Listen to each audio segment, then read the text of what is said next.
This just got a little bit twisted and even more sick. The real reason that Prince Harry and Meghan Markle are bringing their children Archie and Lily to the United Kingdom next month. I do think that she risks being booed if she puts herself out there too much in the UK. And if it weren't unprofessional, I might be one of the ones in the crowd going, ah!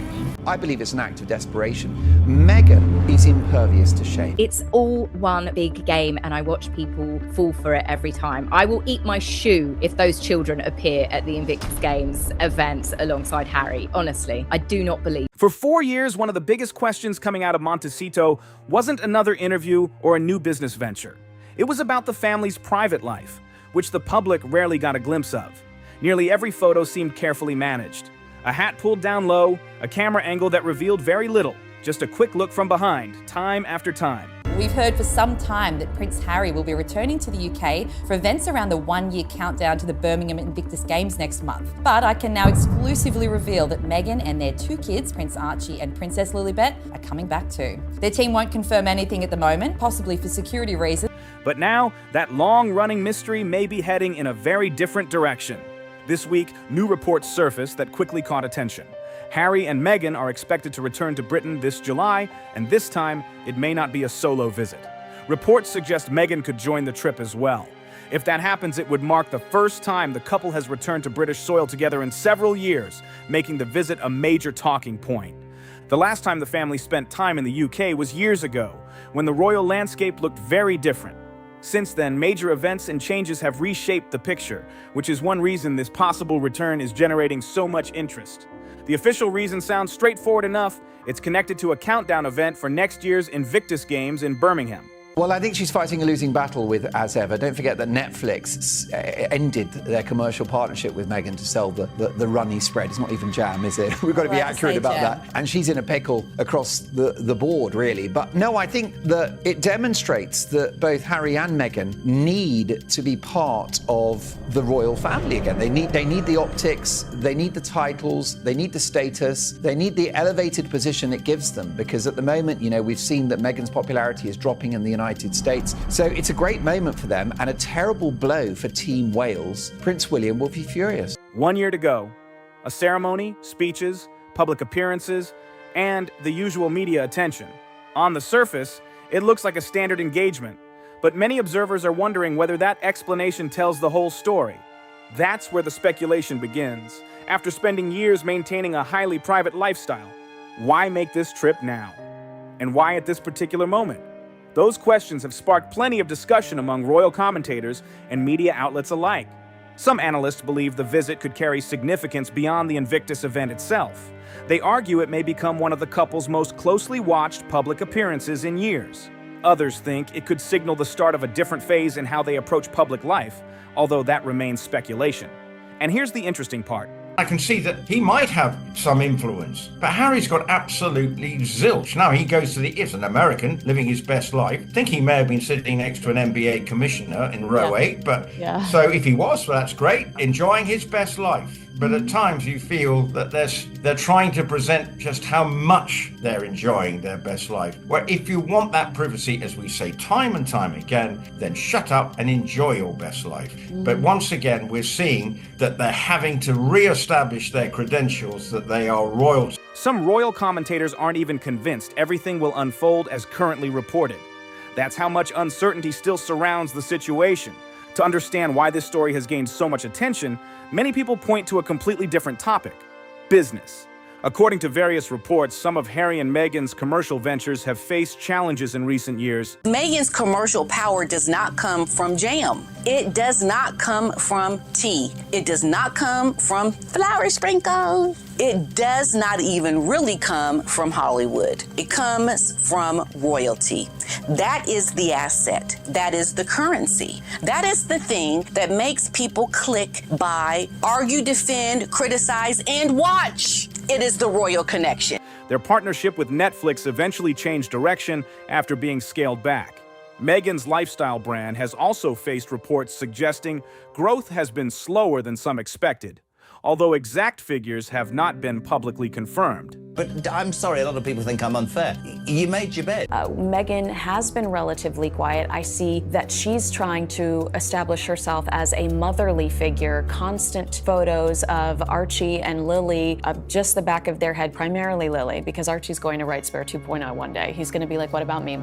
There have also been reports claiming online interest has cooled compared to earlier periods, while some outlets suggest public speaking opportunities may not command the same attention they once did. Whether every reported figure is accurate or not, many commentators agree on one thing. The level of momentum surrounding their brand is being debated far more than it was a few years ago. Because this is going to be the big unveiling, isn't it? Well, so there it is. You think we're going to have them out on display? Because Fleet Street don't have that many heart emojis that they can put on their faces as they come off the plane at Heathrow. The whole thing is completely wild. But maybe the only way for there to be a modicum of goodwill is to say, okay, here are our children, British public. Well, I would put it differently. I would say maybe a modicum of a chance that they won't get booed. Because nobody will boo a child. Yeah. When a public brand starts facing tougher questions, people naturally wonder where the next major opportunity could come from. Is it a new product launch, a fresh media project, another business venture, or is the real value tied to something much bigger than any single project? That's the question driving so much of the conversation right now, and it's becoming even more fascinating. According to many royal commentators, the strongest public interest surrounding Harry and Meghan isn't tied to a single product or business venture. And unfortunately, Harry and Meghan's weaponization of their kids has unilaterally worked. Now, there are lots of people that are going to be angry about that. I mean, Dan, at the end of the day, if there are any photos, Meghan is going to sell the outfit. She may even start selling the outfit of the children. We don't know. And you say Buckingham Palace is very concerned about that, Paula. Oh, gosh, yes. It's their connection to the royal family. The titles, the history, and their place in a story that people around the world continue to follow are what keep generating attention and headlines. Because of that, some observers argue that whenever public interest shifts, attention often returns to the royal connection itself.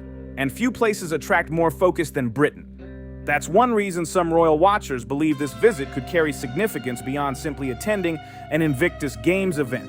Is also in a little over a year's time. So, of course, there's time to go. But here's the deal, Dan. No way can William or Catherine ever be around Meghan again. Meghan Markle is turning her back on her solemn vow to Omid Scobie never to re-enter Britain. She will be back next month with Archie, Lily, and Prince Harry. That brings the conversation back to the family's private life.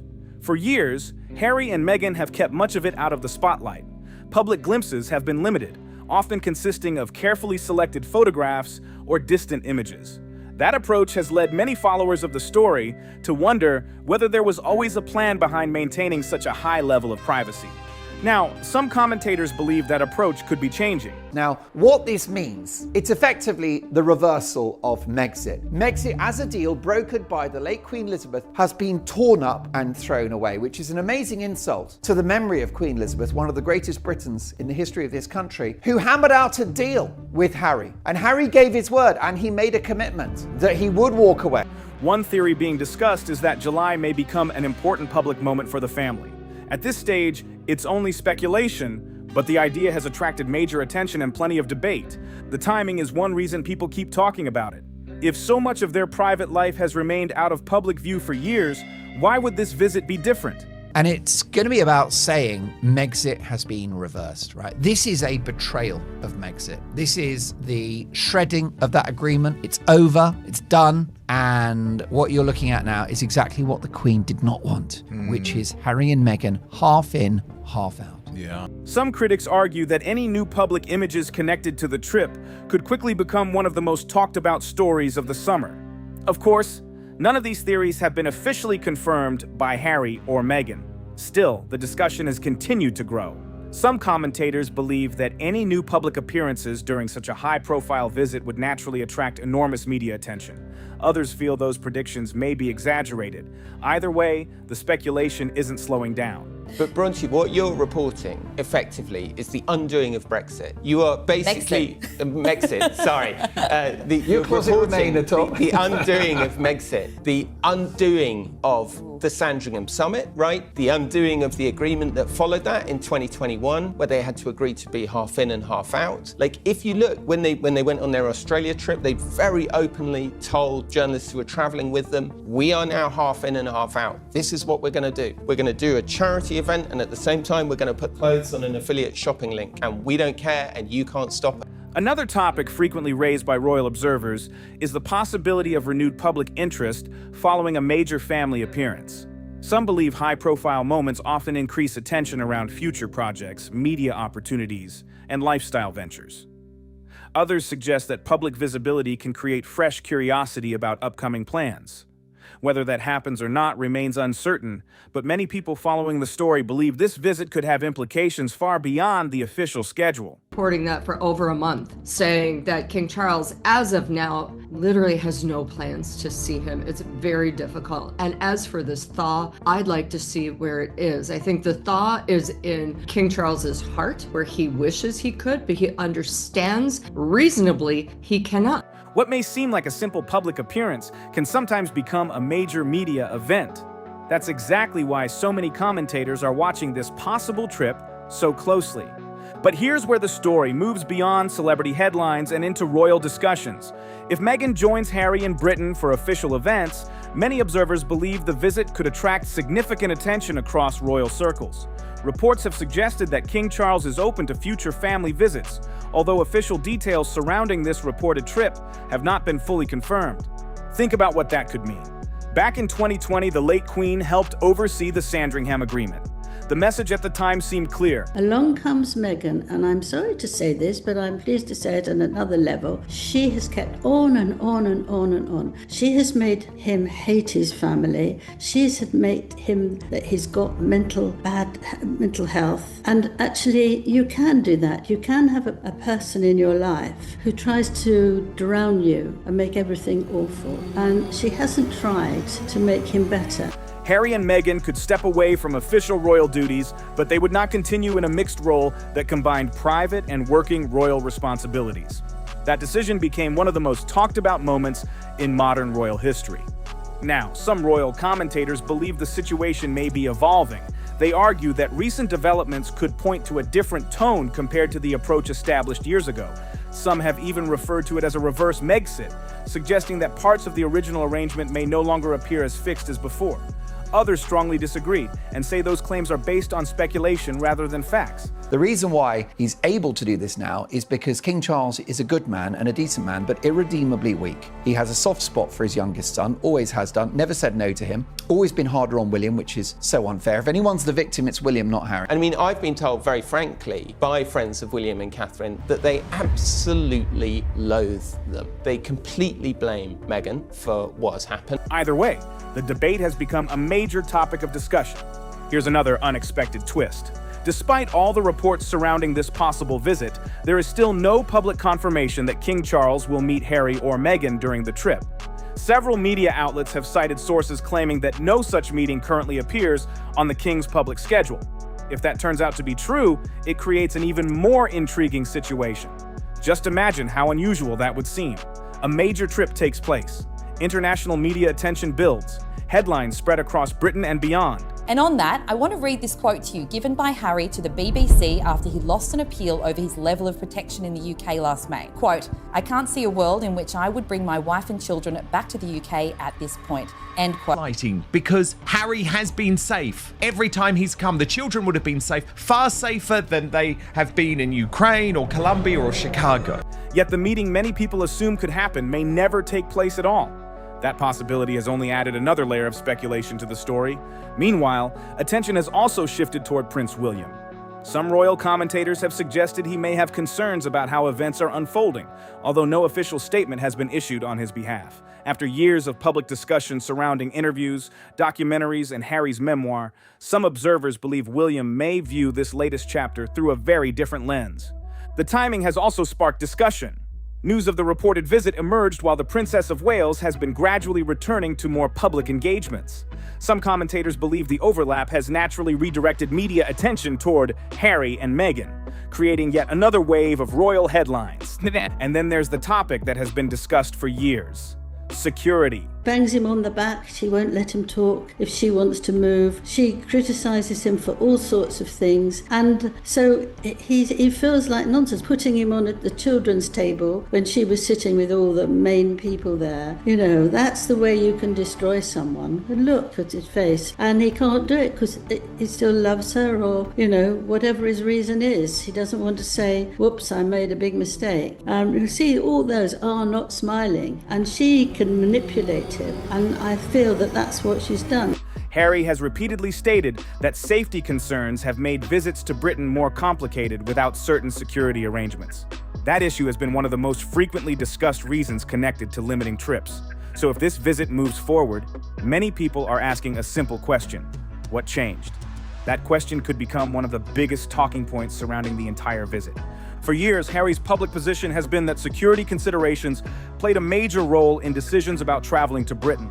At the same time, critics have noted that he has continued visiting other countries through charity work and public engagements. I am surprised at this new report that they are expected to come for Invictus, because just last week, People magazine here in the States, Harry and Meghan's preferred outlet, reported that they were not expected to go as of then. You know as well as I do that Ravik requires 30 days notice if they anticipate a July 6th start to Harry's activity. Then that would have been back in June that they should have told Ravik, Meghan, and the children were going to be attending with Prince Harry to ensure that they got the level of security that Harry wants. So what game are they playing if they're telling two different outlets two different things? That contrast has led to ongoing debate and plenty of questions. So what has changed? Some commentators believe there are several possible explanations. Security arrangements may now be different. Discussions may have progressed behind the scenes, or new agreements may have helped make the visit possible. Whatever the reason, the topic has become another major focus of attention surrounding the reported trip. If additional security arrangements are put in place during the visit, questions will almost certainly follow about how those arrangements are being handled. That's been part of the public discussion ever since Harry stepped away from royal duties, and this trip could bring that debate right back into the spotlight. But here's where the story takes another interesting turn. Despite all the headlines predicting a major family visit, a surprising number of royal commentators still aren't convinced every reported detail will happen. In fact, some believe the reports themselves contain conflicting information. Here's why.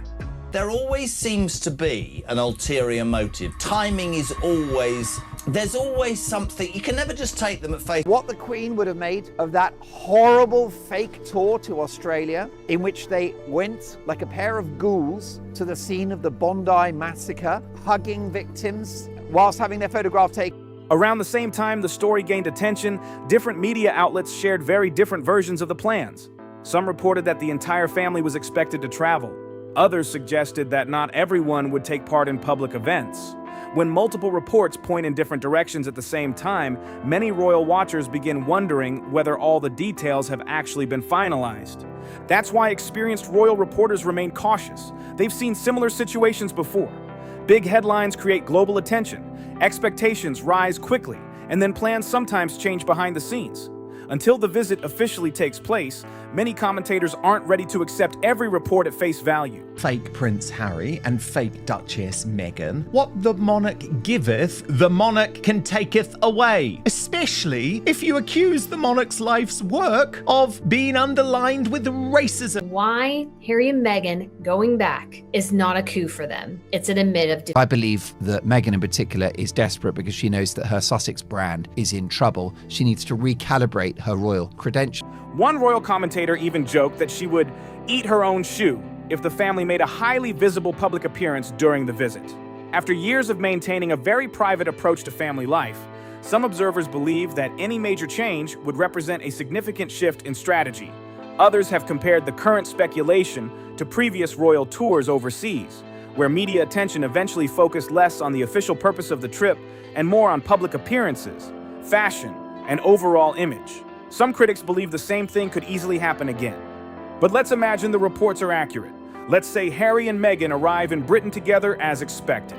That's when the real test begins. Public reaction could be difficult to predict. Some people may welcome the visit, while others may remain skeptical after years of public disagreements and ongoing royal discussions.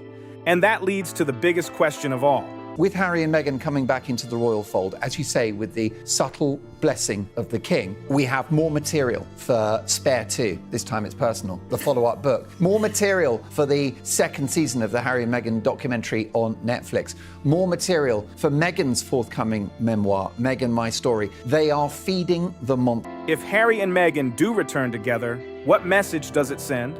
Some commentators believe it would simply reflect a willingness to reconnect with Britain. Others argue it could demonstrate that maintaining a link to the royal family still carries significant public interest. Whatever the real explanation may be, one thing is certain: people around the world will be paying close attention. Many critics see this possible return to Britain as a noteworthy moment.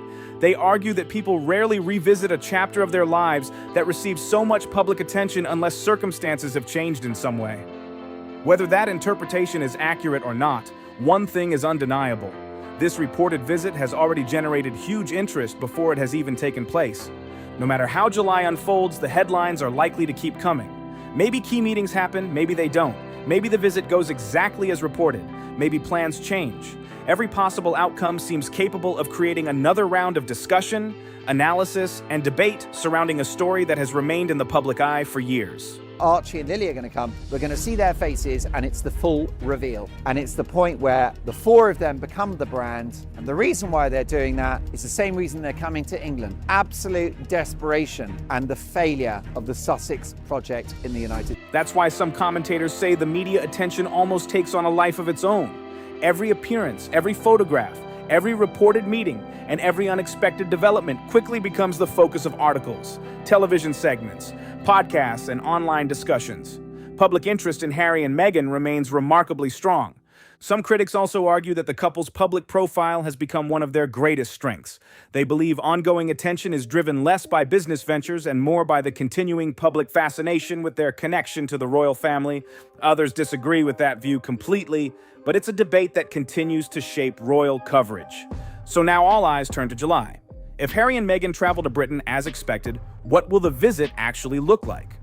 Will it match the reports currently making headlines, or will there be unexpected surprises along the way? At this point, very few people know the answer. I'd love to hear what you think. Do you believe this visit will become one of the biggest royal stories of the year? Or do you think the speculation has been overblown? Let me know your thoughts in the comments because I enjoy reading your perspective. And if you enjoy following the latest royal news and discussions, don't forget to like this video, subscribe to Hollywood Yesterday, and turn on notifications so you don't miss the next update.